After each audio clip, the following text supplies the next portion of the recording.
Devanandi, Haribo, Haribo. Jai Om Vishnupad Paramahansa Parivrajacharya Astotara Shata Shri Srimad, His Divine Grace, A.C. Bhaktivedanta Goswami Maharaj, Srila Prabhupada Ki Jai, Srila Prabhupada Ki Jai, Srila Prabhupada Ki Jai, Ananta Goti Vaishnava Vrinda Ki Jai, Namacharya Srila Haridas Thakur Ki Jai, Prem Shigaho Shri Krishna Chaitanya Prabhu Nityananda Shri Advaita Gadadhar Shri Vasari Gaur Bhaktivinoda Ki Jai, Shri Shri Radha Krishna Gopa Gopinath Shyamukund Radha Kund Giri Govardhan Ki Jai, Shri Vrindavan Dham Ki Jai, Shri Mayapur Dham Ki Jai, Jagannath Puri Dham Ki Jai, Jagannath Swami Baldev Subhadra Ki Jai, Gaur Premanandi, Haribol, Haribol. All glories to the assembled devotees, Hare Krishna. All glories to the assembled devotees, Hare Krishna. All glories to the assembled devotees, Hare Krishna. All glories to Sri Guru Gauranga, all glories to Srila Prabhupada, Hare Bo. Namam Vishnu Padaya Krishna Prasthaya Budale Shmati Bhaktivedanta Swami Namane Namaste Saraswati Devi Gauravani Pacharne Nirvishesha Srinivadi Paschatya Deshatarne. I never know what to say after kirtan. It's like, what is it? What more can you say?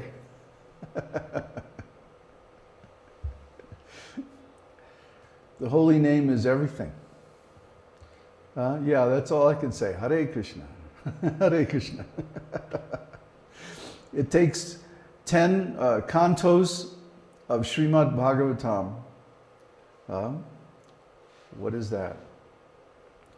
A whole shelf of books to explain the meaning of Hare Krishna. So there's so much in this mantra. Actually, all of Radha and Krishna's pastimes are there in the mantra. The whole spiritual world, what to speak of the material world, that's like nothing compared to this mantra. All of Krishna's potencies are invested in his holy name. That's what Lord Chaitanya says.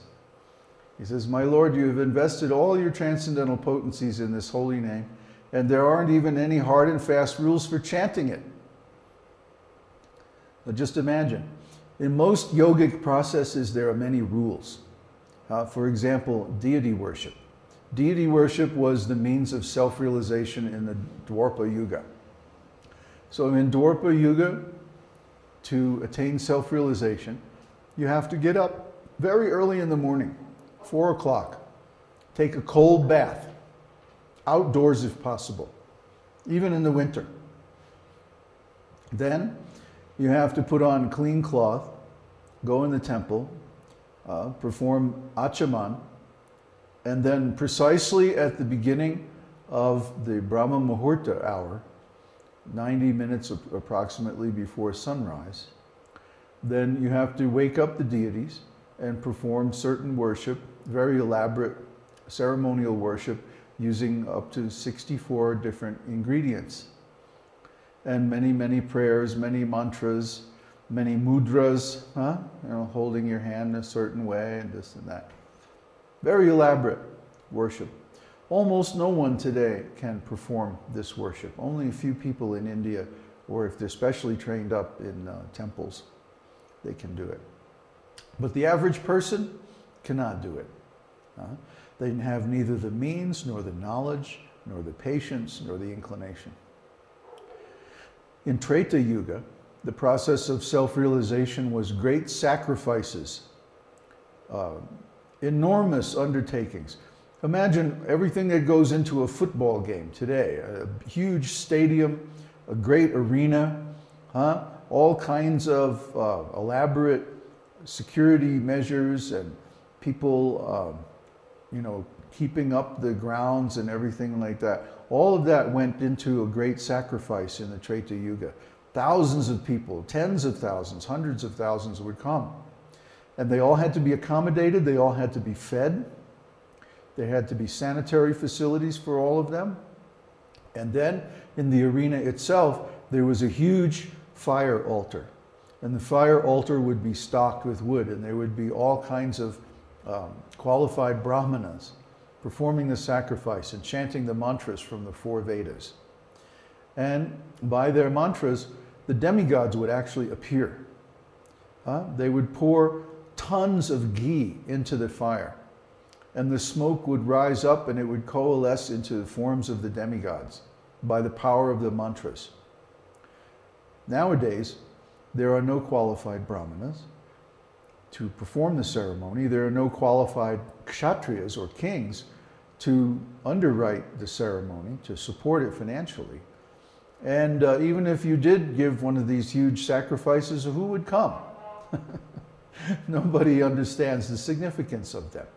So this path is also not workable in this day and time. Then in the Satya Yuga, the path was yogic meditation. People in those days lived up to 100,000 years. So they could sit down and go into trance and simply meditate for thousands of years and purify their minds like that. But try doing that today. It's not possible. It's not possible. There's no one to support the people in the forest. In those days, everything was pure. You could drink from the streams. Today, you try that, you get, all kinds of diseases. And not only that, fruit and other edibles, vegetables, and so on grew naturally without being planted. Today, that doesn't happen because it's Kali Yuga. There are no qualified kshatriyas, so the earth doesn't bring forth good fruits. That's the problem in Kali Yuga. So how do we get actual self-realization in this day and time? We chant the holy name of the Lord. Hare Krishna. That's what Hari Bol means. In case you didn't know, when you're saying Hari Bol means chant the name of the Lord. Hari. Hari means lion. Hari means thief. And of course, it's a name for the Supreme Lord.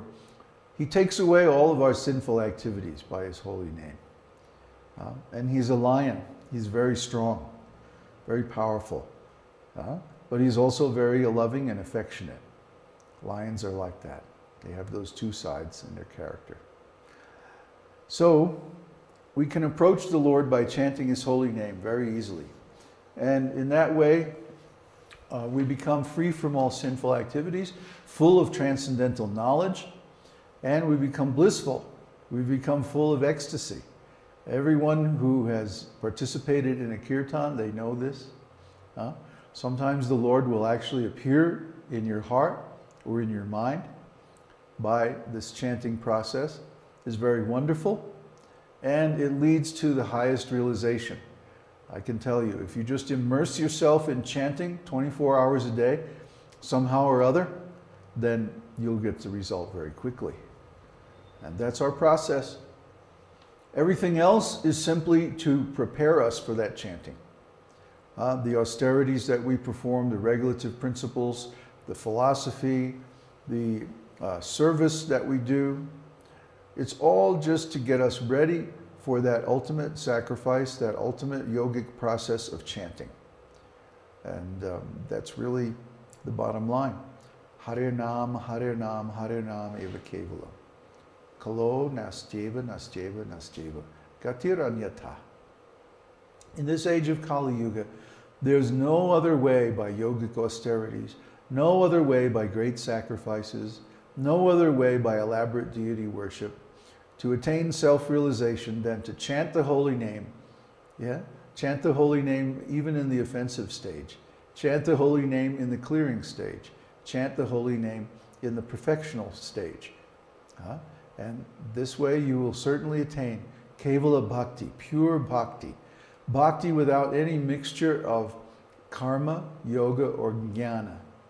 That means fruitive activities, mystical powers, or speculative philosophical knowledge. Pure Bhakti means pure love.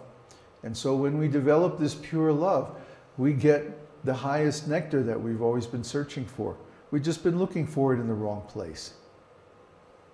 So please chant this holy name.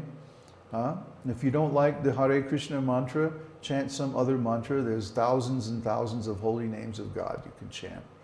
The one that you have faith in, that's the one you should chant. Now, speaking of thousands of holy names, we are still studying the 1,000 holy names, Śrī Viṣṇusahasranāma. And today, we only got to do one verse this week because we got all busy with redesigning this